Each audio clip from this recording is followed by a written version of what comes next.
Welcome back, boys and girls.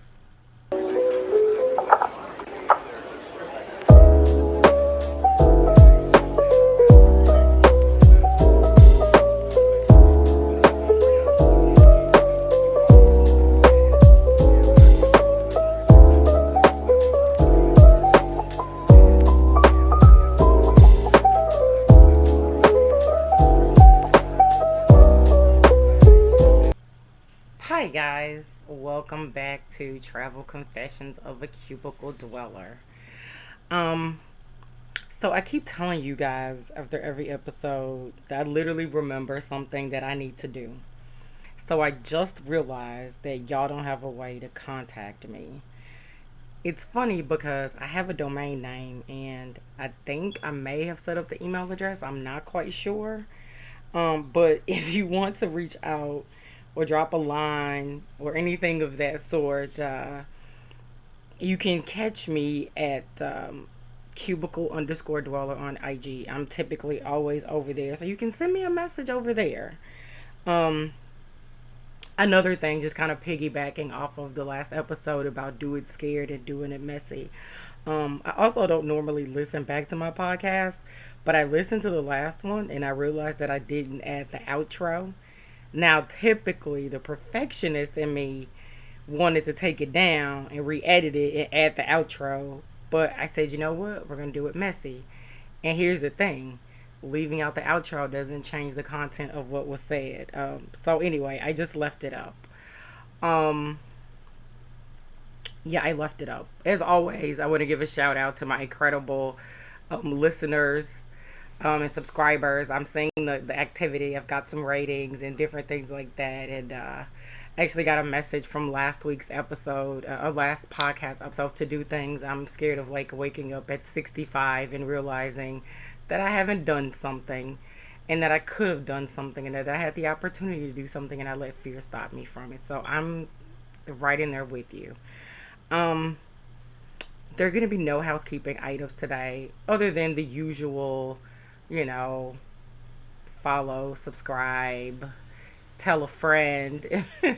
I'm really trying to grow my podcast, so I'm definitely working on being more consistent.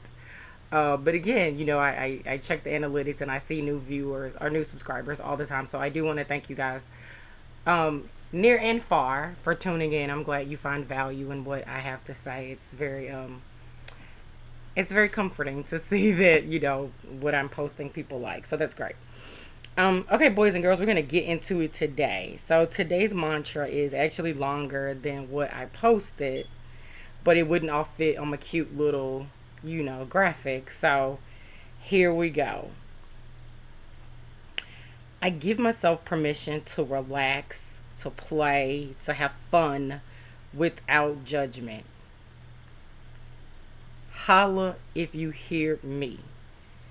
I give myself permission to relax, to play, to have fun without judgment. Now, as Americans, most of us don't like to take vacation. I actually worked for a job where people bragged about not taking a vacation in over 2 years. Americans as a whole hate to take vacations. We are like the worker bee culture. And we are like this despite knowing the positive benefits of travel. As you know, the United States is the only industrialized nation that does not have government mandated vacation time. Man, even Hong Kong, China, and Mexico a, have 5 days. Austria has a whopping 42.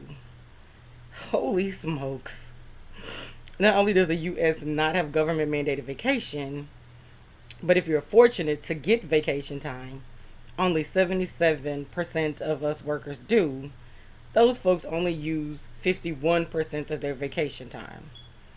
I actually dated a guy who was proud of the fact that he had 600 hours of vacation time. Let me tell you something. When I accrued a good week, I was on a plane somewhere. Now let's see why Americans hate to take vacation. 33% said they were afraid no one else in the company could do their work. 28% feared getting behind. 22% had a complete dedication to the company. But this is interesting because those same companies aren't loyal to them. Look, ask me how I know. We'll talk about that in a whole other podcast. 19% felt they couldn't be disconnected. 17% feared losing their jobs. And 16% believed working is better than not working. 13% wanted to outperform their colleagues. And 6% were afraid of their boss. Now, some of this is weird to me because I can honestly say that I never cared about a good chunk of this. And me submitting my time off isn't a request. I'm telling you, I'm not going to be there, so figure out what you're going to do between this date and that date because I won't be here. And back to those unused vacation days. These are typically use or lose. Most aren't paid for unused vacation days. I have to admit, I have never felt like I couldn't take time off. So, based on this information, it's no wonder the United States is the most overworked, developed nation in the world. Yay! We're number one. Yeah, no. And why are Americans overworked? These are the statistics in no particular order. Our culture values money over everything. Workers don't want to be seen as lazy. Most states are at will employment, and workers fear losing their jobs. Being overworked leads to more stress and lower quality of life. I mean, when do you have time to unwind, chill with your family and friends, get your personal lives together, do something you actually enjoy? You do know health is the number one cause of health problems, physically and mentally. So now that we've gotten all of that out of the way, let's talk about the benefits of travel. I don't need to list them all. There are 11 billion reasons as to how travel benefits us. We know how we feel when we're traveling, but here are a few benefits. Obviously, it relieves stress. It reduces job burnout.